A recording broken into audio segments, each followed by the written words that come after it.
Hər vaxtınız xeyir olsun dəyərli dinləyicilər, eləcə də izləyicilər. Mən Xanlar TV təqdimatında Gündəm Qarabağ verilişini dinləyirsiniz. Bizi həmçinin izləyə bilərsiniz. Sosial şəbəkələrdən, Facebookdan və YouTubedan CBC FM Azərbaycan yazmaqla Qarabağı dirçəldirlər, Qarabağı yenidən qururlar və təbii ki, bunu çəkən, göstərən həm fotoqraflar, videoqraflar, jurnalistlər, televiziya əməkdaşları və sair mətbuat orqanlarının nümayəndələri də var. Amma ilk gündən elə 44 günlük vətən müharibəsi başlayan gündən sonadək və daha sonra post müharibə dövründə və ondan sonra da ta bu günə qədər o bütün prosesləri, orada baş verənləri hər bir detalı çəkən, işıqlandıran, ictimaiyyətə çatdıran fotoqraflardan biri Gilavar Fotoklubunun idarə heyətinin sədri Rəşad Mehdiyev bu gün qonağımızdır. Xoş gəlmisiniz. Hər vaxtınız xeyirli olsun. Çox sağ olun, minnətdaram. Rəşad, yadımdadır 44 günlük vətən müharibəsi. Həmin vaxtda fotoqraf kimi orada olmaq demək olar ki, hər bir fotoqrafın arzusuydu. Amma məhz bu sizə qismət oldu və sizin kimi digər bir neçə əməkdaşlar var da, hazırda buradasınız. Sizə qismət oldu, nələri gördünüz? Bir fotoqraf gözü ilə. Deməli, öncə onu deyim ki, artıq bu il noyabrda qələbəmizin 5-ci illiyidir, artıq bir yubiley kimidir. 30 ilə artıq bir zamanda həsəd qaldığımız işğaldan azad olan torpaqlara artıq gedə bilirik. Və təbii ki, bunun başlanğıcı da var idi. O ilkin olaraq belə deyim, müharibədən öncə bilirsiniz ki, milli qəhrəman Polad Həşimovun şəhid olmasından başladı və həmin insanlar həmin pandemiya vaxtı idi və ona görə yürüyüş keçirdilər və biz əsas oradan başladıq. Həmin o yürüyüşü də biz çəkilişini elədik və hələ bilmirdik ki, bir neçə aydan sonra artıq biz daha böyük hadisələrin şahidi olacağıq və artıq baxmayaraq ki, müharibə şəraitində yaşayan bir ölkə idi, amma açığı deyək ki, bizdə sırf o sahədə, hərbi sahədə çəkən peşəkar fotoqraflarımız, videoqraflarımız və yaxud jurnalistlərimiz sayı çox az idi və birdən-birə biz o şəraitə düşdük. Və 44 günlük müharibədə biz ezam olunduq Ağdam, Tərtər, Bərdə istiqamətlərinə və orada biz müharibənin əsl belə deyək, simasını görürdük və hətta Tərtər pambıq zavoduna yadımdadır ki, bizi atəşə tutdular və təsəvvür ki, bizi atəşə tutdular minamətlərdən, amma biz o prosesi yandırmırdıq. Biz neçə fotoqraf idi. Eyni zamanda elə CBC-nin çəkiş qrupu da orada idi. Elmira Musazadə. Elmira xanım da orada idi. Yəni o stand-up edirdilər. Sadəcə olaraq bizə atəşə tutdular. Yəni hər zaman bizə qəlpələr dəyə bilər və yaxud da yaralana bilərik, həlak ola bilərik. Amma buna baxmayaraq öz fərdimizi davam etdirdik. Və şükürlər olsun ki, artıq müharibədə qalib gəldi və torpaqlarımızın böyük hissəsini işğaldan azad edildi. Nəyə görə belə deyirəm? Çünki bəzi hissələr artıq qalmışlar, amma buna baxmayaraq biz müharibədən sonraki dövrlərdə biz həmin o ərazilərə səfərlər edirik, böyük bir layihə idi və orada həm foto, həm video çəkiş qrupları var idi. Azərbaycan fotoqraflarından və eyni zamanda foto müxbirindən, eyni zamanda Azərbaycan Dövlət Televiziyası ASTV-nin çəkiş qrupundan və rejissorundan ibarət böyük bir komanda idi və növbəli şəkildə çalışırdıq aylarla və bütün o 30 il ərzində baş verən o dağıntıları, Udbisidi və Ekosidi hamısını çəkilib göstərirdik və hazırda həmin fotolar hazırda da istifadə olunur. Həm tarix kimi, həm sübut kimi, həm o hadisələrin necə baş veribsə və çox xoş haldır ki, qısa müddət ərzində və artıq həmin ərazilər dirçəlməyə başlayır və bizim 2021-ci ildə həmin ərazilər gördüyüm ərazilər 2023-də, 2024-də tam fərqli idi.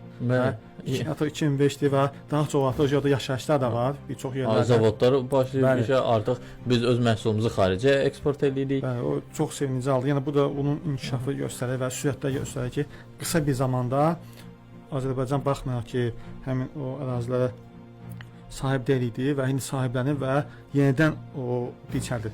Çox bu illərlə bizə o böyük maddi ziyan vurmuşdu və baxmayaraq ki, indi təzə həmin o ərazilər bərpasına da xeyli maddiyyat gedir. Bu da bizə o təsir göstərir. Amma yenə də buna baxmayaraq o həmin ərazilərdə o inkişafı gördükcə sadəcə düşünürsən ki, mən bu şəkildə bu ərazinin şəkillərini çəkmişdim, dağıntı idi, heç nə yox idi. Amma indi isə böyük nəhəng bir infrastrukturdur burada. Ən çox təəccübləndirən hansı bölgəmiz oldu ki, yəni dediniz ki, bu qədər qısa müddətdə bu ola bilməzdi. Amma oldu, Azərbaycan bunu reallaşdırdı. Birinci o işğaldan azad olunan ərazilər daxil olan zaman ilk olaraq Füzulini görürdüm. Çünki o əvvəlki təmas xətti boyunca olan hissələr idi, cəbrar idi və o həmin ərazilər daha çox dağıntıya məruz qalmışdı. Amma bəzi bölgələr var ki, orada toxunmamışlardı heç. Məsələn, o hansılar ki, onlar yaşayırdılar. Məsələn, Xocavənd ərazisi idi, digər yerlər idi. Orada o qədər. Amma o vaxtı bizim elə tikdiyimiz evlərdə qalmışdı. Heç düzəltməmişlər. Təbii ki, yəni. Amma o digər hissələr çox dağıntı idi, Ağdam idi.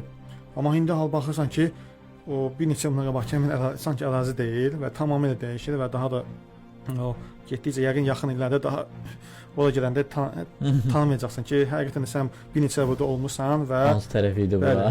ancaq məscid ətrafı, yəni, o yerlərdən artıq hardansa bilmək olar ki, istiqamət biz bir neçə ay orada məsələn qalırdıq. O yolları biz əzbər bilirdik, hansı yoldan getdiyim. Amma indi gəlirsən baxırsan, həmin yolu tanımırsan ki, sanki necə olubdu, burada dəyişilib.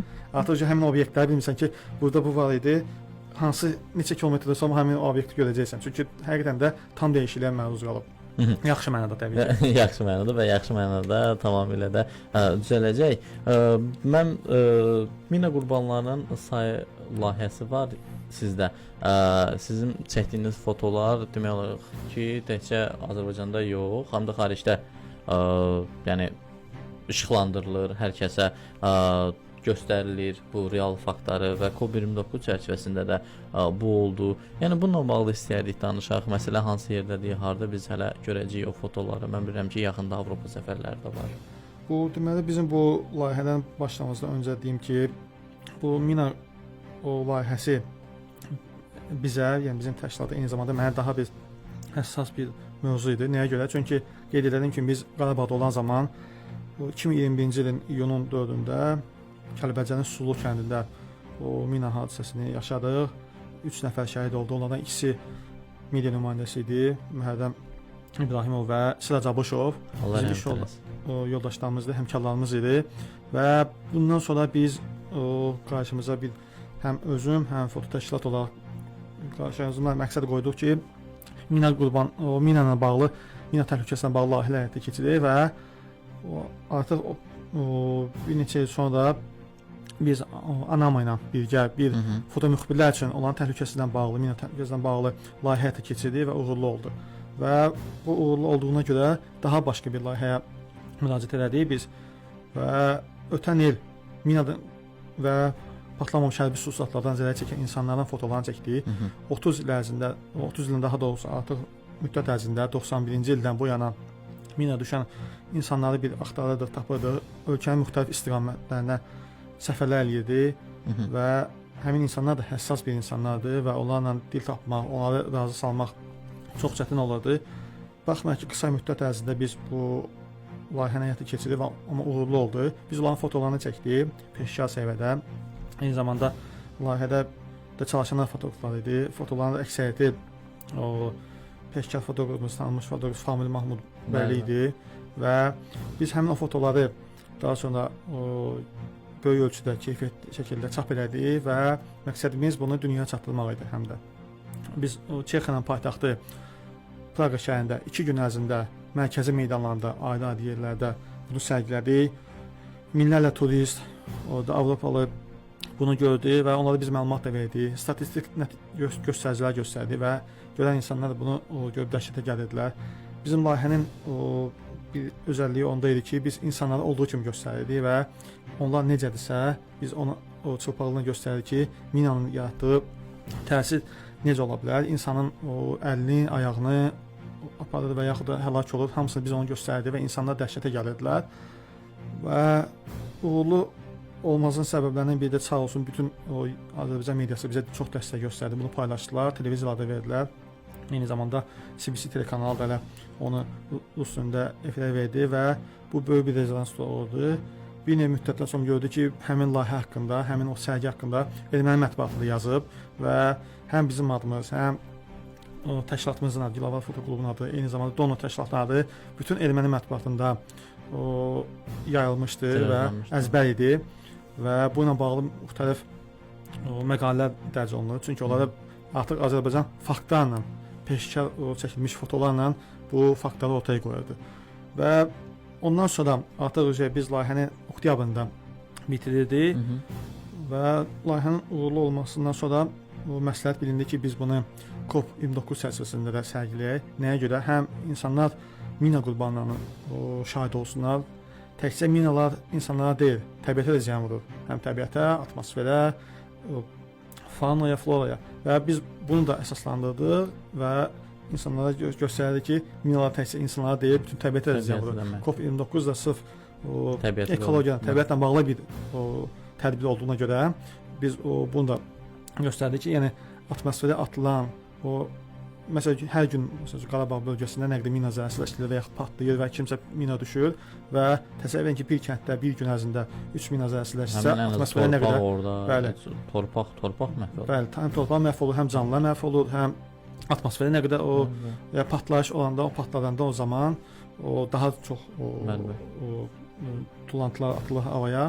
Bunu biz əsaslandırıb və insanlar bunu görürdülər, o dəhşətə gəlirdilər ki, yəni hər tərəfə ziyandır. Necə vəhşiliklər eləyiblər. Və harda olacaq bundan sonraki marşrut bəllidir? Bu birinci layihəmizi biz Çex paytaxtında elədik və düşünürük ki, bu ildə bunu biz davam etdirək və çünki uğurlu oldu və eyni zamanda insanlar daha çox bu fotolarla görürlər və məlumatlar olurlar və bir onu qeyd edim ki, eyni zamanda biz layihəmizi Bakıda keçirdik həmin o sərgidən sonra və bizə dəstək göstərən digər bir qeyri-hökumət təşkilatı var idi. Bizdən həmin fotolardan istədi, onun ədədini və həmin o fotolar eyni zamanda BMT-nin Cenevdəki ofisində tədbir zamanında sərgiləndi və faktlarla ortaya qoyuldu və eyni zamanda həmin biz fotolarla Anamayada da biz belə deyək, hədiyyə kimi eləmişik. Eyni zamanda hər ikimiz onu istifadə edə biləcəyik. Həm onların tədbirləri olanda o fotoları nümayiş edə biləcək beynəlxalq tədbirlərdə dünya ictimaiyyətinə çatdırmaq üçün eyni zamanda biz də onları yenidən növbəti sərgilərimiz zamanı istifadə edəcəyik. Çalışırıq ki, əsasən Qərbi Avropa ölkələrində Fransa, İsveç, Norveç və bizi dırnaq arası. Bəli, həmin ölkələrdə yəni biz göstərir. Eyni zamanda həmin o ölkələrdə beynəlxalq qurumlar da yerləşir. Avropa Şurası, Avropa Məhkəməsi və Avropa Birliyi həmin o ərazilərə yaxın o ərazilərdə olsun ki və bizim əsas ortaya qoyduğumuz o hədəflərimiz nədir ki, biz bunu açıq vəsatət edirik ki, daha çox insan görsün. Bu çox çətindir. Yəni vaxt alan bir şeydir, amma çox şərəfli bir missiya. Bəli, yəni həmin o ərazilərdə də bildiyiniz kimi bizi istəməyən insanlar da var. Yəni hər an təxribat da ola bilər, hər bir şey ola bilər, amma biz yenə də bunu göz önünə alıb bu layihəni ölkəmiz üçün, cəmiyyətimiz üçün, dövlətimiz üçün eləməyə hazır. Çox təşəkkür edirəm. Sizə də bu şərəfli işdə uğurlar arzulayıram. Minnətdaram, çox sağ olun. Gündəm Qarabağ verilişi bununla da yekunlaşır. Siz isə bizi dinləməkdə, eləcə də izləməkdə davam edin. Sağ olun, salamat qalın.